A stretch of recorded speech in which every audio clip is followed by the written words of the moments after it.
So I'm going to repeat the same thing I said in the video I made last week. I literally am a straight up clown. Like, I would wear a clown outfit if I had one. And the reason why I say that is because I was wrong. And many of us were wrong, but I will be the first to accept that I was wrong and I jumped the gun with Toru being the traitor. Because with the latest chapter of My Hero Academia, Aoyama is officially confirmed to be the traitor in My Hero Academia. And there is really a lot to unpackage with that, because Aoyama as the traitor is definitely a hell of a lot better than Toru by a huge margin. Like, it is just night and day in terms of comparison, because Aoyama has been expanded upon as a character, and there is a lot to really dissect with his character when we think about what he's been through, what he's going through within this chapter, and kind of his correlation with Izuku. And that is why many had a big problem with Toru being the traitor, myself included, because she was a blank character.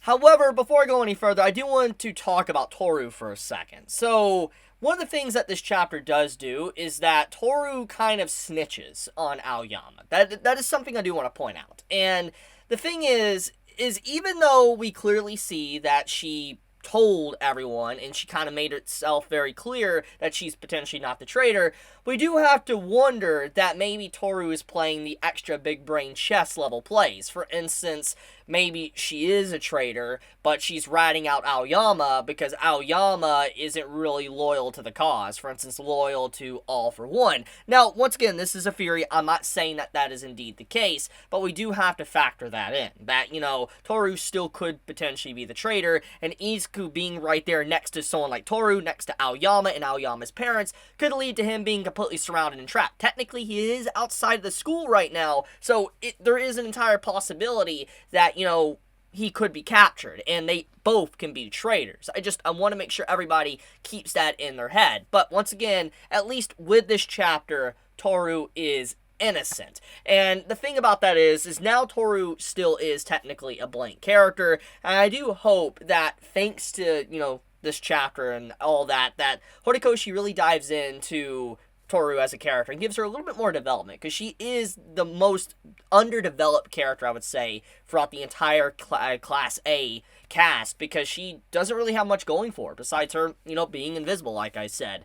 But enough with that, though. Let's actually talk about what this chapter had in it, and that is Aoyama. Aoyama being a traitor.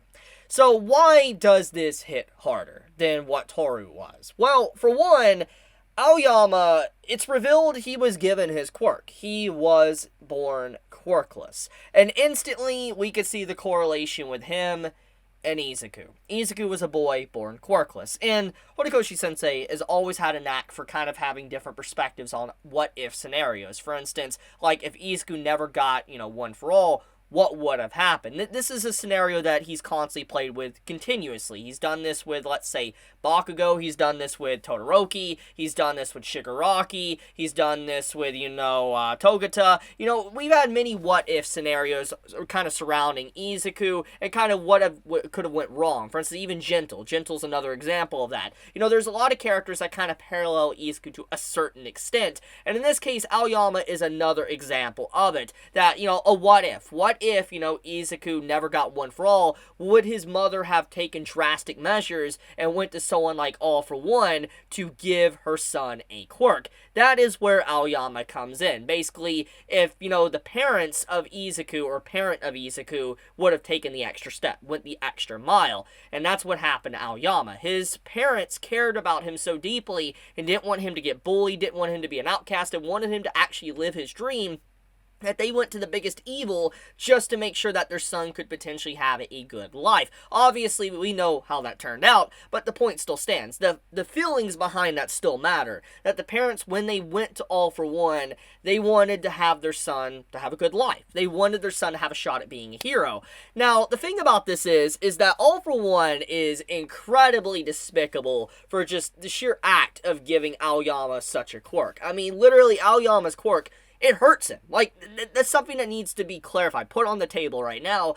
Aoyama's quirk legitimately hurts him.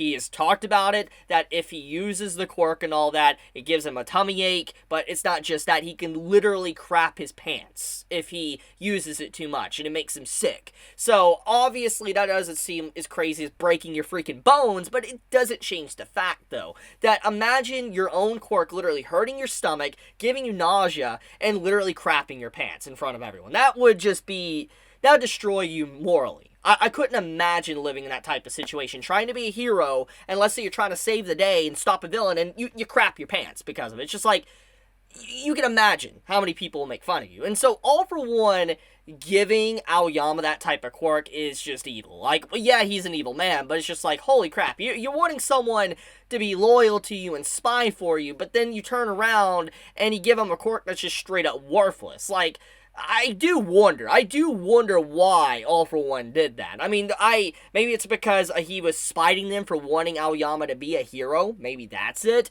But I do wonder why he would give someone a quirk like that. Like, it was so many different ways to allow Aoyama to be more loyal to All For One. Like, if you were to give Aoyama a quirk that would actually be beneficial and help him, it would have allowed, him to potentially build up loyalty to All For One, and he wouldn't feel like he is right now. Maybe he would be dead set on helping him, be a loyal servant, but instead, he didn't. That's something I do wonder about. I am really curious about that, why he did it, and I can't wait to actually find out. But backing up for a second, let's actually talk about Aoyama's current circumstance and what he has to do. For instance, his decisions right now. So, for one, if he doesn't follow All For One's plans and what All For One wants, All For One's going to kill Aoyama's parents. Okay, obviously this type of situation is not something anyone should be in, especially someone like Aoyama, or anyone, honestly. And he's having to weigh the life of his parents, his flesh and blood, basically, or a friend. And it's clear as day what anyone would normally choose. Let's keep it 100, okay? Anyone that has love for their parents or family, whatever, are gonna pick probably their family over their friend. It's cruel, but it's the truth. That's usually what's gonna go. And so no one can really fault Aoyama for doing anything for his parents, because he doesn't want them to die. And it's clear that the parents do care about Aoyama, but they also fear for their life as well. So it isn't necessarily like they're being evil to him. And like I said, their intentions were noble. They did want to give their son a chance. But obviously, we know where that turned out. So when you think about it, it makes sense why he is doing what he's doing, being a filthy villain / traitor. But at the same time, the situation he's currently in, it's not something that anyone should be in. Because, it makes you wonder what Izuku would choose. For instance, if Izuku was put into a spot, if he had to choose between, let's say, All Might or his mother, who would he choose to save? Seriously. This is the type of stuff, this type of tension that makes you wonder. What would the MC choose? And it's kind of a similar situation to what happened with Joker and Batman, and how the Joker put Batman in a situation at one point where it's like, you have to pick someone you care about, like you love, or you have to pick this random person that's very beneficial to society, and you gotta choose. And it's clear that nobody should be put in that situation, but you have to decide and choose. And if you don't, they both die. And so in this case, that's kind of what's happened to Aoyama. He's having a situation like what Joker would do to Batman. And I wonder if Izuku will also be put into a similar situation. I would like that. I would like to see what Izuku would decide if he literally had to choose who would survive and who would die. And he would have to actually make that decision, that very difficult decision. That would be cool. I really hope Horikoshi isn't just playing with this element just with Aoyama, but he wants to dive into it more in the future.